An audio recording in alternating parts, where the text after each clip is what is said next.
kasus mereka itu kan sebenarnya sama ya dengan kasus-kasus mantan suami, mantan istri yang gagal ya. Jadi mantan suami, mantan istri yang sukses itu ada gitu. Ya, itu kita melihatnya dalam kondisi kasus penyebabnya selesai gitu ya. Terus dengan anak-anaknya juga selesai ya, bahkan mungkin dengan pasangan baru, kalau mereka ada pasangan baru juga baik gitu.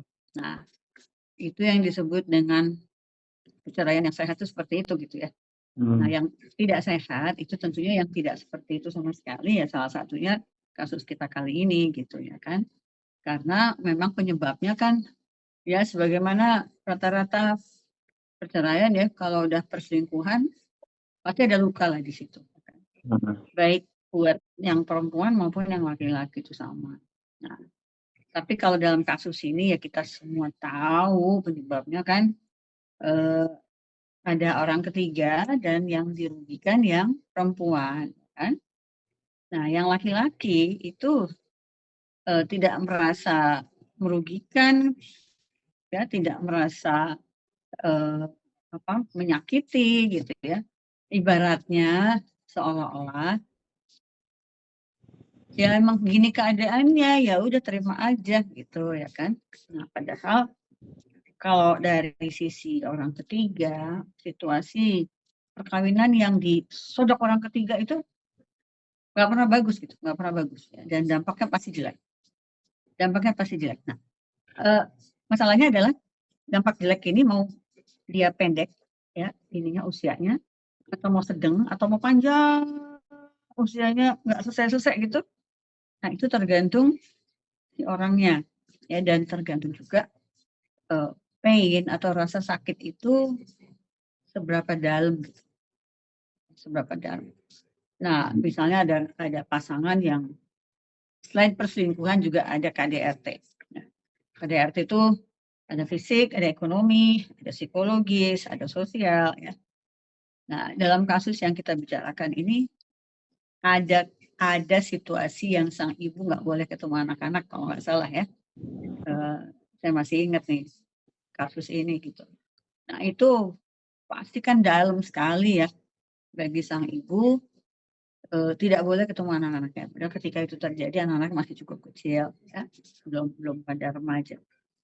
Nah, sakit-sakit yang dipendam ini ya Ki, itu eh, dimaafkan bisa, tapi dilupain nggak bisa gitu ya kan. Itu akan selalu muncul luka itu ketika sang ibu ini harus ketemu dengan penyebab terjadinya perceraian atau ketemu dengan si orang ketiga itu gitu ya. Itu akan selalu membangkitkan trauma-trauma itu. Ya. Nah, sudah bagus ya istri dan suami yang bercerai ini, ya insya Allah ya harapan saya nggak mengalami PTSD atau Post Traumatic Syndrome Disorder gitu ya. Tapi dengan apa namanya situasi sekarangnya itu mereka bisa menata ulang lagi ya, mereka bisa apa namanya tanda petik ya normal lagi dan dengan pasangannya yang sekarang itu justru menjadi sumber untuk terapi ya, terhadap trauma-trauma yang dulu terjadi itu. Nah, apakah memang kedua pasangan baru dari mereka ini memberikan dampak positif ya, memberikan dampak psikoterapi yang positif atau tidak? Nah, ini yang juga bisa dicermati gitu. Karena kalau pertanyaan Eki yang laki kemarin ya situasinya seperti itu. Kita nggak tahu situasinya seperti apa karena emang nggak ngomong apa-apa kok yang laki gitu. Si bapak itu nggak ngomong apa-apa gitu ya kan. Cuman yang kita lihat adalah si ibu dengan sikap menghindar ya, menghindar istrinya si bapak, kemudian nggak mau salaman ya kan. Kita kan melihatnya itu aja gitu loh, Ki, ya kan. Kita tidak melihat si bapak bereaksi seperti apa kan enggak. Ya, memang saya lihat adalah si bapak udah pusat ke anaknya aja yang menikah gitu ya. Bahagia dengan anaknya yang menikah, tapi tidak revealing atau tidak mengungkapkan perasaannya terhadap situasi mantan-mantan ini ketika di perhelatan tersebut. Tapi yang saya lihat sih, kalau mau jujur ya, bisa jadi yang laki sakit hati juga ya, bisa jadi ya, tapi mungkin ya juga gitu ya. Yang pasti sih yang perempuan ya, si ibu yang sakitnya nggak tahu selesainya kapan gitu ya, mungkin suatu hari. Tapi setiap kali ketemu lingkungan di sana dan melihat si sosok ketiga ini yang dulu menghancurkan rumah tangganya, pasti kan luka itu muncul lagi gitu. Dan satu-satunya jalan buat dia lakukan adalah yang menghindar gitu. Nah, kalau pernikahan anaknya kan dia nggak bisa menghindar ya Ki ya, karena kan dia ibunya, jadi dia harus hadir di situ.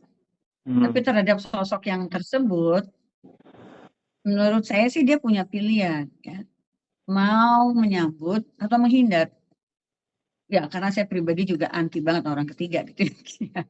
Kayaknya semua perempuan gitu ya Ki ya, semua istri gitu. Nah, tapi mau merangkul atau mau menghindar itu masih bisa menjadi hak prerogatif Ki. Jadi tidak wajib untuk menerima misalnya gitu. Nah, yang orang ketiga ini dia harus tahu diri Ki gitu ya.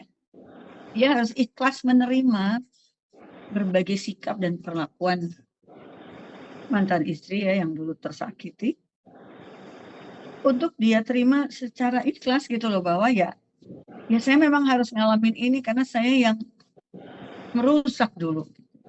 Kesadaran itu harus dirasakan. Dan menurut saya kalau si orang ketiga ini memang dia dengan sadar menebus ya dosanya dia dulu dengan dia ikhlas menerima perlakuan apapun yang terjadi padanya. Menurut saya nanti suatu hari malah maaf itu akan muncul gitu loh. Orang akan malah respect karena orang ketiga ini dengan sadar menebus kesalahannya gitu. Bukan malah engkel-engkelan nunjukin aku dong dapat, nggak gitu Ki. Tapi justru dengan kedewasaan dia sadar dia harus menebus kesalahan itu. Dan ini bukan soal gengsi-gengsian, ini benar-benar soal kalau dia orang baik ya Ki ya. Dia akan sangat-sangat merasa bersalah dengan melakukan itu, bukan malah senang-senang gitu ya, bukan. Ya, nah, apakah yang bersangkutan orang baik atau tidak baik? Ya kita lihat aja tingkah lakunya, kita lihat aja sikapnya, kita lihat aja cara komunikasinya. Gitu. Tapi kalau yang si ibu ya yang tersakiti ini, dia punya prerogatif, ya, hak prerogatif mau bersikap seperti apa. Tentunya demi anak-anaknya bahagia dalam perkawinannya, paling enggak si ibu ini hadir ya untuk anaknya dan nggak buat rusuh, minimum itu kan ya, minimum itu, ya kan. Tapi apa yang terjadi dalam hatinya itu hak dia 100%. Gitu. Nggak bisa dituntut oleh siapapun untuk bersikap sebaliknya misalnya. Nggak bisa, itu hanya milik dia, ya hanya milik para perempuan, para istri yang disodok oleh orang ketiga. Gitu. Ya, sebuah perilaku buruk harus ditebus kan ya Ki ya, supaya hilang gitu ya. Harus ditebus kan. Insya Allah kalau udah ditebus ya, terus dimaafkan, ya kita bersih lagi gitu ya. Mulai dari nol lagi.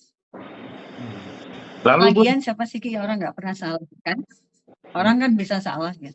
Tapi kesalahan itu harus ditebus, gitu aja.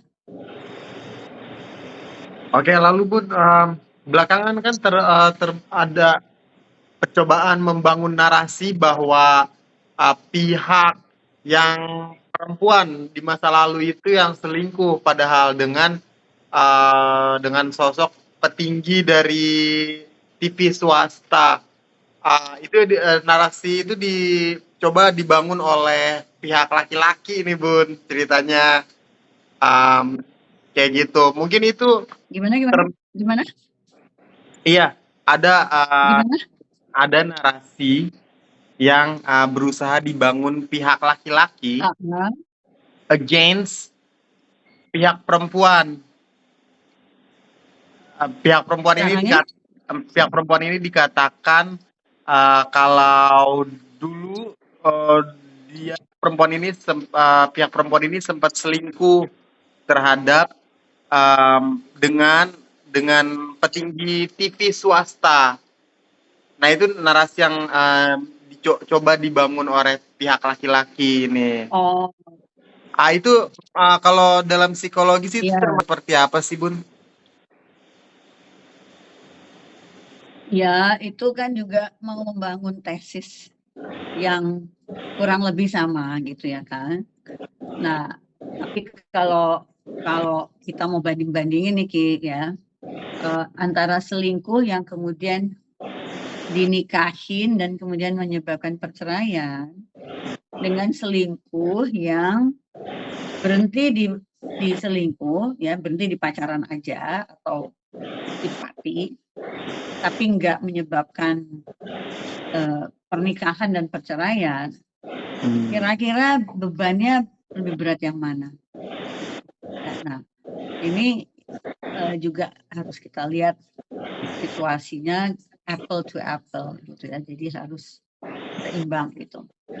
Bahwa terjadi perselingkuhan oleh yang perempuan ya, dan dalam situasi dulu lagi-lagi itu harus dilihat juga konteksnya seperti apa gitu.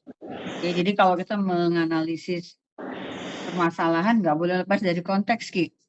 Ya, konteks itu tetap harus menjadi bagian dari persoalan yang diangkat gitu ya, atau persoalan yang dibuka gitu ya. Dan pasangan-pasangan yang seperti ini ya, selingkuh balas selingkuh gitu ya, menikahi selingkuhannya dibalas menikahi selingkuhannya gitu ya. Kalau dari kacamata saya sih ini bukan pasangan yang matang gitu ya, karena kalau pasangan matang itu dia orientasinya pasti ke anak-anak Eki, pasti ke anak-anak ya. Ketika salah satu dari orang tua melakukan kejahatan ya yang memalukan anak nih, terus satunya apakah juga harus melakukan hal yang sama ya, dan anak-anak akhirnya malunya lengkap gitu ya, dari ayahnya malu, dari ibunya malu gitu ya.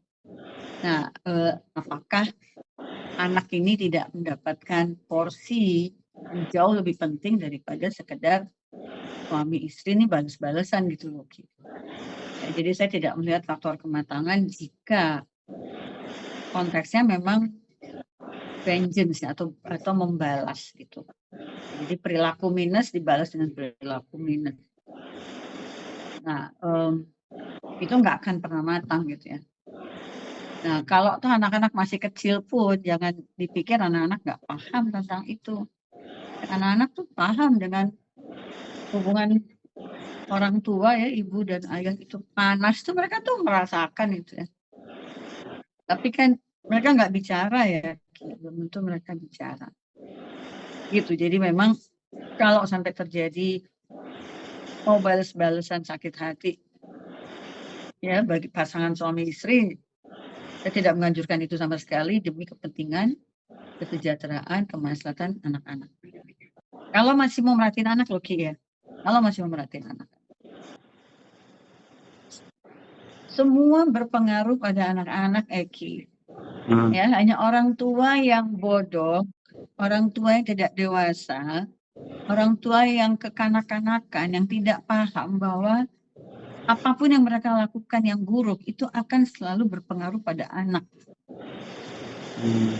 Apalagi kalau mereka membalasnya juga lewat sosmed ya, dengan bahasa-bahasa yang membalas gitu ya.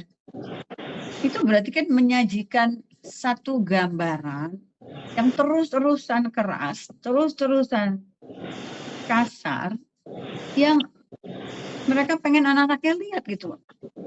Lah, bukannya anaknya dibasuh-basuh ya supaya akhirnya lupa tentang peristiwa itu dan penuh maaf ya ke bapak ibunya gitu ya, atau malah mau dinyalain terus si luka batin ini.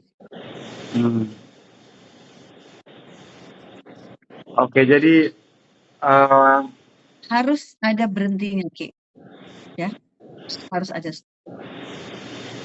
oke, jadi dengan kata lain, Bunda Tika di sini memfokuskan dari persetujuan mereka kepada anak-anak mereka ya, Bun ya. Sebenarnya di sini yang menjadi korban dari persetujuan mereka adalah anak-anak ya, Bun ya. Betul, betul. Dan karena anak-anaknya mulai pada nikah menjadi orang tua baru, kalau bisa racun-racun dari masa lalu mereka jangan ditularkan ke anak-anak ini. Karena mereka ke depan akan punya nerakanya sendiri gitu ya. Mereka ke depan akan punya racunnya sendiri, Ki. Tapi jangan racun itu warisan dari orang tuanya zaman dulu, jangan gitu. Oh. Ya, anak-anak akan punya masalahnya sendiri kok. Anak-anak akan punya problemnya sendiri, anak-anak akan punya tadi itu racunnya sendiri, anak-anak akan punya biang keroknya sendiri, virusnya sendiri. Tapi jangan virus-virus dan biang kerok itu yang diwarisin oleh masalah orang tua, Ki. Jangan. Oke. Kalau orang tua melakukan itu, maka orang tua tersebut bukan orang tua yang bijak dan bukan orang tua yang baik.